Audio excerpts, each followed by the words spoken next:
Eclécticamente. Bienvenidos. Esta vez nos adentramos en el fascinante mundo de Herbert Spencer, específicamente en el capítulo La esclavitud del porvenir, su obra, El individuo contra el Estado. Prepárense para un viaje a través del pensamiento de este influyente filósofo inglés, donde exploraremos sus advertencias sobre el papel en expansión del gobierno. ¿Se imaginan elegir a su propio dictador? No estoy seguro. Suena extraño, ¿verdad? Suena un poco extraño, sí. Pues esa es la provocativa analogía que usa Spencer para cuestionar nuestra idea de libertad en una sociedad cada vez más controlada por el Estado. Ya veo. Interesante punto de partida. Este capítulo es una crítica al poder del gobierno y una advertencia sobre sus posibles consecuencias, algo que sigue resonando hoy en día. Precisamente. Y Spencer, con ejemplos históricos, analogías vívidas y argumentos sólidos, nos lleva a cuestionar si realmente entendemos las implicaciones de un gobierno que crece sin límites. Cierto. Comencemos con su análisis de cómo el liberalismo y el conservadurismo han evolucionado a lo largo de la historia. Un análisis que nos invita a la reflexión. Por supuesto. Spencer nos recuerda que el liberalismo en sus inicios se centraba en reducir la coerción del gobierno y promover la libertad individual. Sin embargo, observa un cambio. ¿Qué cambio? El liberalismo empieza a buscar el bien popular Entiendo. a través de la intervención estatal, lo que, según él, contradice sus principios originales. Es decir, que la búsqueda del bien común termina justificando la expansión del poder estatal, ¿no? Exactamente. ¿Puedes darnos ejemplos concretos de este cambio? Por supuesto, Spencer menciona la abolición de las restricciones al comercio y la expansión del derecho al voto, Interesante. como ejemplos de cómo el liberalismo, en su afán por lograr ciertos objetivos, Ya veo. recurrió a la intervención estatal, lo que paradójicamente limita la libertad individual. Entonces, el liberalismo termina utilizando las mismas herramientas que criticaba para lograr sus fines. Correcto. Es una paradoja que nos invita a pensar en los límites de la acción del gobierno, Cierto. incluso cuando se hace en nombre del bien común. Exactamente. Y aquí es donde las analogías de Spencer cobran vida. Así es. Él utiliza la imagen de los primeros ferrocarriles españoles para ilustrar su punto. Interesante. Los campesinos, acostumbrados al ritmo lento de la vida rural, Sí. eran atropellados por los trenes porque no podían comprender la fuerza y la velocidad de esta nueva tecnología. Una imagen poderosa. ¿Cómo se relaciona esto con la política? Spencer critica a los políticos prácticos, que al igual que los campesinos, no pueden ver las consecuencias a largo plazo de sus acciones. Entiendo. Se centran en los beneficios inmediatos de una política, Ya. sin considerar los costos ocultos o las consecuencias imprevistas. Se me ocurre un ejemplo actual. Pensemos en la proliferación de noticias falsas en las redes sociales. Se crearon para conectar a la gente, Cierto. pero no se previeron las consecuencias de la desinformación a gran escala. Una excelente aplicación de la analogía de Spencer. Y él va más allá argumentando que los beneficios aparentemente gratuitos ofrece el Estado, como la vivienda o la educación, tienen un costo oculto para la libertad individual y el bienestar económico a largo plazo. Correcto. Es decir, que nada es realmente gratis. Así es. Todo tiene un costo, incluso si no lo vemos de inmediato. ¿En qué se basa Spencer para afirmar esto? Spencer establece paralelos entre la antigua ley de pobres y las medidas modernas de bienestar social. Ya veo. Argumenta que ambos sistemas crean dependencia del Estado y debilitan la autosuficiencia individual. Esto nos lleva a otro punto crucial de Spencer, ¿Sí? su preocupación por la regulación gubernamental en expansión. Ve un peligro en lo que llama la pendiente resbaladiza de la regulación, ¿cierto? Así es, Spencer argumenta que cada nueva regulación justifica otra, y al final el Estado termina teniendo un control excesivo sobre la vida de las personas. ¿Y qué ejemplos concretos utiliza para ilustrar este punto? Menciona la extensión de las leyes de fábrica y las crecientes demandas de vivienda pública, Ya veo. como ejemplos de esta tendencia hacia una mayor intervención estatal. Entiendo. Y advierte que incluso las regulaciones bien intencionadas Sí. a menudo tienen consecuencias negativas imprevistas. ¿Podrías dar un ejemplo de estas consecuencias negativas? Por supuesto, imaginemos una ley que busca controlar los precios de los alquileres para hacerlos más accesibles. Si bien la intención es noble, Claro. es posible que los propietarios, al no obtener ganancias, dejen de invertir en el mantenimiento o construcción de nuevas viviendas, lo que a largo plazo podría reducir la oferta y perjudicar a los inquilinos. Entiendo.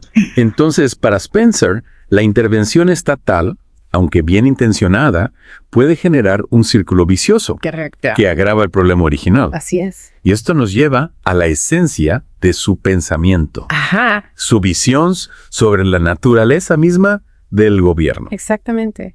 Para Spencer, el gobierno surge de la necesidad de mantener el orden, y sus raíces históricas se encuentran en la guerra. Es una visión bastante cruda, ¿no? Podríamos decir que es realista.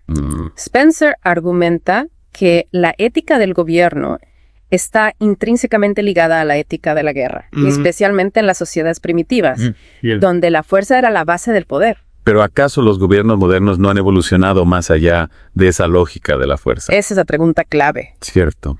Para Spencer, incluso cuando los gobiernos modernos asumen la responsabilidad de proteger a los individuos, corren el riesgo de convertirse en agresores, Ya veo. suprimiendo las libertades individuales en nombre del bien común. Es decir, que la línea entre protector y agresor puede ser muy delgada cuando se trata del poder del Estado. Exactamente. Y aquí es donde Spencer introduce su crítica a la tiranía de la mayoría, ¿no? Correcto. Spencer argumenta que el derecho de la mayoría no es absoluto. Tiene límites éticos. Entiendo. Si bien la regla de la mayoría puede ser legítima en ciertas áreas, se vuelve ilegítima cuando infringe los derechos individuales y las libertades esenciales para una sociedad próspera. ¿Y qué dice sobre la idea de los derechos creados? Buena pregunta. ¿Cree que los derechos son otorgados por el Estado? Spencer rechaza categóricamente esa idea. Para él, los derechos son anteriores al gobierno y están arraigados en la ley natural. ¿Y cómo argumenta este punto? Utiliza la sociología comparada para demostrar que sociedades diversas, a pesar de sus diferencias, tienden a reconocer derechos fundamentales similares, Ya veo. lo que sugiere un origen natural en lugar de artificial. O sea que los derechos no son una concesión del Estado, Exactamente. sino algo inherente a la naturaleza humana independientemente del sistema político. Correcto. Y aquí llegamos a una de las advertencias más severas de Spencer. Sí. El peligro de un Estado paternalista. Esa idea de la esclavitud del porvenir. ¿Podrías explicarnos a qué se refiere exactamente? Con gusto, Spencer teme que un Estado que intenta controlar todos los aspectos de la vida conduzca a una esclavitud futura, donde los individuos se vuelvan totalmente dependientes del gobierno para su bienestar. Es una imagen aterradora. Cierto. Una sociedad donde la libertad individual se sacrifica en aras de la seguridad y la comodidad que proporciona el Estado. Y es aquí donde Spencer se muestra particularmente crítico con los ideales socialistas, que según él conducen a la pérdida de la libertad individual ¿Ya? y al surgimiento de una burocracia tiránica. Pero no podría argumentarse que el Estado tiene la obligación de proteger a los más vulnerables y garantizar un mínimo de bienestar para todos. Ese es un debate central en la filosofía política. ¿Va? Y Spencer no está en contra de la caridad individual. Entiendo. De hecho, la considera loable. Ajá. Lo que critica es la intrusión de la ética familiar en la esfera del Estado. Es decir, que la compasión y el cuidado que rigen las relaciones familiares Correcto. no deben ser los principios que guían la acción del gobierno. Precisamente. Para Spencer, el Estado debe centrarse en proteger los derechos individuales y mantener un marco para la cooperación pacífica, no en dictar cómo las personas deben vivir sus vidas o en qué deben creer. Entiendo, Spencer defiende un límite claro entre la esfera privada, Así es. donde la ética familiar puede florecer, Ajá. y la esfera pública, donde el Estado debe actuar con justicia, protegiendo los derechos individuales y garantizando la libertad. Exactamente. Y para entender mejor esta visión, Sí. profundicemos en su crítica a la Ley de Viviendas de 1851. De acuerdo. Un ejemplo concreto que Spencer utiliza para ilustrar los peligros de la intervención estatal bien intencionada.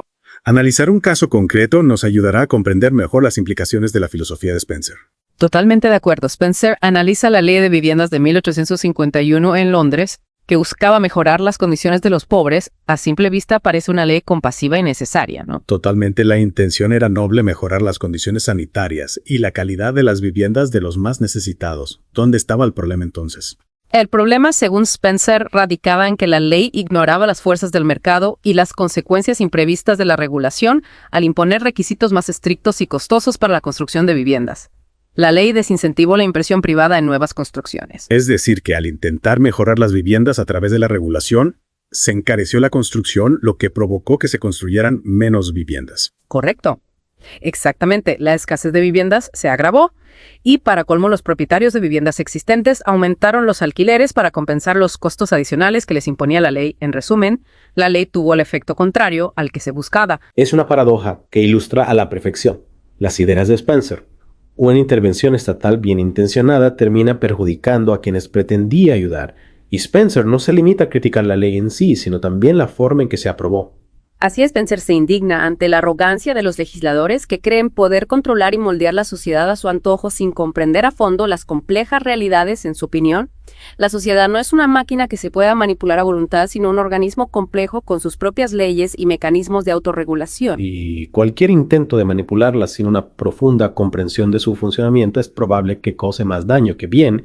Es como si un aprendiz de relojería intentara arreglar un reloj suizo sin tener los conocimientos necesarios. Una analogía muy acertada, y esto nos lleva de vuelta a la defensa de Spencer de un gobierno limitado. Él cree que el gobierno debe centrarse en proteger los derechos individuales y mantener el orden, no en intentar diseñar o controlar la sociedad. Es decir, que el Estado debe ser un árbitro que garantice el cumplimiento de las reglas del juego, no un jugador que intenta manipular el resultado a su favor.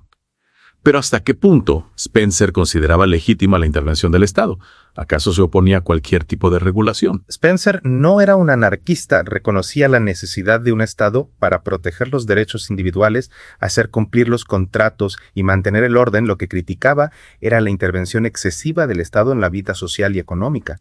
Entiendo, para él, el Estado debe ser un guardián de la libertad individual, no un ente que intenta controlar cada aspecto de nuestras vidas, y esta visión de Spencer no se limitaba a la esfera económica. Correcto. Spencer extendía su crítica a la interferencia del gobierno en otras áreas de la vida social como la educación y la moral. ¿Y qué opinaba Spencer sobre la educación? Creía que el Estado debía tener un papel en la educación de los ciudadanos. Spencer era crítico con la idea de una educación estatal obligatoria, la consideraba una forma de coerción que violaba la libertad individual y a menudo resultaba en una educación ineficaz y estandarizada que no se adaptaba a las necesidades y talentos individuales. Entonces Spencer era partidario de un sistema educativo totalmente privado. No necesariamente. Spencer abogaba por un sistema educativo basado en la libre elección, donde los padres pudieran decidir qué tipo de educación querían para sus hijos y elegir entre una variedad de escuelas tanto públicas como privadas. Es decir, que la clave para Spencer era la libertad de elección, no la eliminación del Estado en la educación. Y en cuanto a la moral, ¿cuál era la postura de Spencer?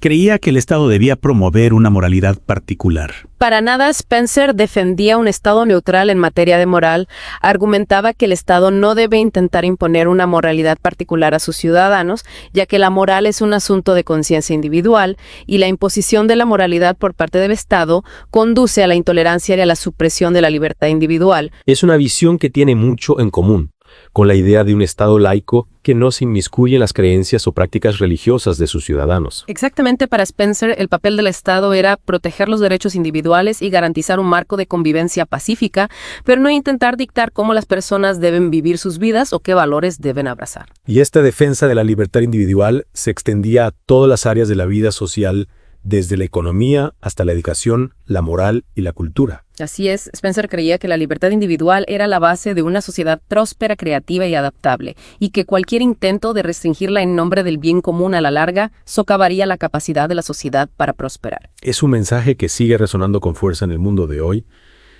Pero volviendo a la idea central del capítulo, ¿qué alternativas propone Spencer a un Estado paternalista? ¿Cómo cree que debe funcionar una sociedad basada en la libertad individual? Spencer describe una sociedad donde la libertad individual, la responsabilidad personal y la libre competencia son los pilares del progreso. Y la prosperidad en esta sociedad, el Estado juega un papel limitado, centrándose en la protección de los derechos individuales, el mantenimiento del orden y la provisión de un marco legal justo para la interacción social. En esencia, Spencer nos invita a imaginar una sociedad donde los individuos son libres de tomar sus propias decisiones, asumir las consecuencias de sus actos y cooperar entre sí de forma voluntaria sin la interferencia constante del Estado. Exactamente. Spencer creía que la verdadera libertad solo puede florecer en un entorno donde los individuos son responsables de sus propias acciones y donde el Estado no interfiere en las relaciones naturales de la sociedad. Es una visión que sin duda plantea muchos desafíos. ¿Cómo garantizar el orden social en una sociedad con tanta libertad individual?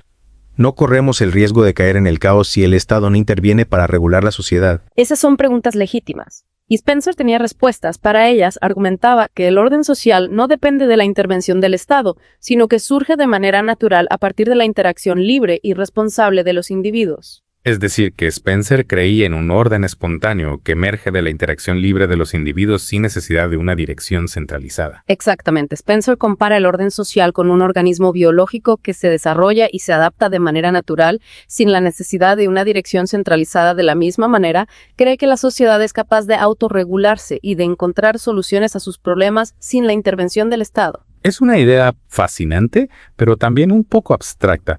¿Podrías darnos un ejemplo concreto de cómo funciona este orden espontáneo en la práctica? Claro, piensa en el funcionamiento del lenguaje. No hay una autoridad central que dicte las reglas gramaticales o el vocabulario que debemos usar. Sin embargo, a través de la interacción constante entre los hablantes, el lenguaje evoluciona de forma natural, creando un orden complejo y sofisticado, sin necesidad de una planificación centralizada. Es un ejemplo muy ilustrativo, pero ¿cómo se aplica este principio de orden espontáneo a otros aspectos de la vida social como la economía o la moral?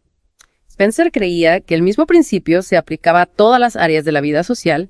Argumentaba que la libre interacción entre los individuos guiada por la razón y el interés propio generaba un orden espontáneo más eficiente y adaptable que cualquier orden que se pudiera imponer desde arriba. Entonces, para Spencer, la clave para una sociedad libre y próspera no es la intervención del Estado, sino la capacidad de los individuos para autorregularse y cooperar entre sí de forma voluntaria. Exactamente. Spencer creía que la intervención del Estado a menudo distorsiona el orden espontáneo y crea más problemas de los que resuelve un gobierno que intenta controlar cada aspecto de la vida social. Dice Spencer, en última instancia, socava la vitalidad, la creatividad y la capacidad de adaptación de la sociedad.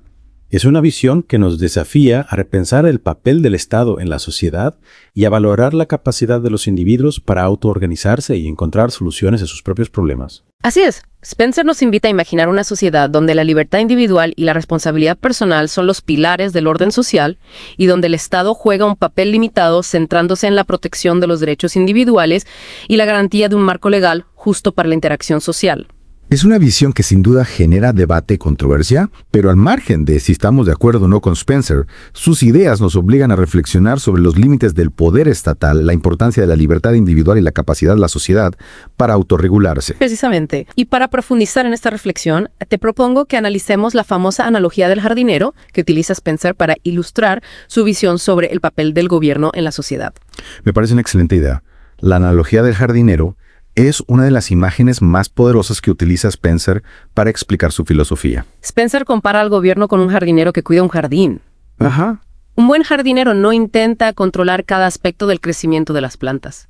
Entiendo. No decide qué plantas deben crecer ni qué forma deben tener. En cambio, se centra en crear las condiciones óptimas para el crecimiento, prepara el suelo, proporciona agua y nutrientes, protege las plantas de las plagas y deja que la naturaleza siga su curso. Es decir, que el gobierno, como el jardinero, debe crear un entorno favorable para el florecimiento de la sociedad, Exacto. pero no intentar controlar el desarrollo de cada individuo o grupo. Correcto. Me gusta la analogía, es muy visual. Es una imagen que nos ayuda a comprender la visión de Spencer. Claro. Él creía que la sociedad como jardín es un ecosistema complejo que se desarrolla mejor cuando se le permite seguir su curso natural con una mínima intervención del Estado. Entiendo. Un gobierno que intenta microgestionar la sociedad es como un jardinero que intenta esculpir cada planta a su antojo. Ya veo. Los resultados serán artificiales, frágiles y en última instancia perjudiciales para la salud del jardín. Claro, porque al final la naturaleza es sabia y tiene sus propios mecanismos de adaptación y crecimiento. Si intentamos controlarla en exceso, podemos terminar dañándola. Así es. Y esto nos lleva a otra pregunta que Spencer aborda en su obra. Sí. ¿Cómo evoluciona la sociedad? Buena pregunta. ¿Cuál es el motor del progreso social? Spencer ve la historia de la sociedad como un proceso de evolución gradual, de formas de organización más simples y coercitivas hacia formas más complejas y basadas en la cooperación voluntaria. La teoría de la evolución social se basa en la idea de que la sociedad, al igual que las especies biológicas, evoluciona a través de un proceso de selección natural. Interesante. Las sociedades que se adaptan mejor a su entorno y que son más capaces de satisfacer las necesidades de sus miembros tienen más probabilidades de sobrevivir y prosperar. Es decir, que para Spencer, el progreso social no es algo que se pueda diseñar o imponer desde arriba, Exacto. sino que surgen de manera espontánea a través de la interacción de los individuos en un entorno de libertad. Es como si la sociedad fuera un gran laboratorio donde se experimentan constantemente nuevas formas de organización social y solo las más aptas sobreviven. Exactamente. Spencer creía que la clave para el progreso social no es la intervención del Estado, sino la libertad individual, la responsabilidad personal y la competencia. Ya veo. Estas fuerzas, actuando en un entorno de libertad, impulsan la innovación, la creatividad y la búsqueda de soluciones a los problemas sociales. Entonces, para Spencer, la intervención del Estado, lejos de promover el progreso social, puede obstaculizarlo Así es. al interferir con los mecanismos naturales de la evolución social. Esa es la idea central. Spencer nos advierte que la búsqueda de la seguridad y el bienestar material a través de la intervención estatal puede tener un costo oculto, la pérdida de la libertad individual y la capacidad de la sociedad para autorregularse y progresar. Ya veo. Es como si al intentar proteger a un pájaro en una jaula, le impidiéramos volar y desarrollar su potencial. Es una imagen que nos invita a reflexionar sobre los límites de la intervención estatal ¿Cierto? y la importancia de la libertad individual para el desarrollo de una sociedad próspera y dinámica. Así es. Y Spencer, coherente con su pensamiento, nos advierte sobre el peligro de retroceder hacia formas de organización social más primitivas y coercitivas. Así es, Spencer temía que la tendencia hacia un Estado paternalista que intenta controlar cada aspecto de la vida social pudiera representar un retroceso hacia formas de organización social más primitivas, caracterizadas por la coerción y la falta de libertad individual. Entiendo. En su opinión, la sociedad podía avanzar hacia una mayor libertad y complejidad, pero también podía retroceder hacia formas de organización más autoritarias y centralizadas. Si no se protegía la libertad individual y se limitaba el poder del Estado. Es una advertencia que sigue siendo relevante en el mundo de hoy, Totalmente de acuerdo. donde las tentaciones del autoritarismo y la intervención estatal siguen siendo fuertes. ¿Cómo podemos, como individuos, contribuir a evitar este retroceso y defender la libertad individual? Spencer nos insta a ser ciudadanos responsables, a estar informados, a participar en el debate público y a defender la libertad frente a cualquier intento de socavarla, Ya veo. ya sea por parte del Estado o de cualquier otro poder. Entiendo. Nos recuerda que la libertad no es un regalo, sino una conquista que se debe defender constantemente. Depende de cada uno de nosotros ser guardianes de la libertad y asegurarnos de que las generaciones futuras hereden una sociedad donde la libertad individual sea valorada y protegida. Es un llamado a la acción que nos interpela a todos. Así es. No podemos dar la libertad por sentada, ¿De acuerdo? sino que debemos valorarla, defenderla y luchar por ella cada día. Y para concluir nuestra inmersión en el pensamiento de Spencer, me gustaría volver a la pregunta inicial. ¿Elegiríamos a nuestro propio dictador? Esa pregunta que puede parecer absurda a primera vista nos obliga a reflexionar sobre la naturaleza de la libertad. Claro. ¿Somos realmente libres si delegamos todo nuestro poder en un Estado paternalista que toma decisiones por nosotros? ¿O la verdadera libertad implica asumir la responsabilidad de nuestras propias vidas, incluso si eso significa correr riesgos y enfrentar desafíos? Spencer nos invita a cuestionar la idea de una libertad sin responsabilidad, de un Estado que nos protege de todos los riesgos y nos proporciona todo lo que necesitamos. Exactamente. Para él, la verdadera libertad implica la capacidad de elegir, de tomar decisiones, de asumir las consecuencias de nuestros actos y de construir nuestras propias vidas sin la interferencia constante del Estado. Exactamente. Y aunque no estemos de acuerdo con todas las ideas de Spencer, Claro. su crítica al Estado paternalista y su defensa de la libertad individual siguen siendo relevantes en el mundo de hoy. Por supuesto. Nos recuerdan que la libertad es un tesoro que debemos cuidar y defender, y que la sociedad prospera cuando los individuos son libres de desarrollar su potencial, cooperar entre sí y construir un futuro mejor. Y con esa reflexión, damos por concluida nuestra inmersión en el pensamiento de Herbert Spencer. Ha sido un placer. Esperamos que este viaje haya sido estimulante y les haya dado nuevas perspectivas sobre el papel del Estado, la importancia de la libertad individual y el futuro de la sociedad. Gracias por acompañarnos. No olvides dejarnos tus comentarios. Dale me gusta, comparte y suscríbete a Eclécticamente para no perderte nuestras últimas actualizaciones.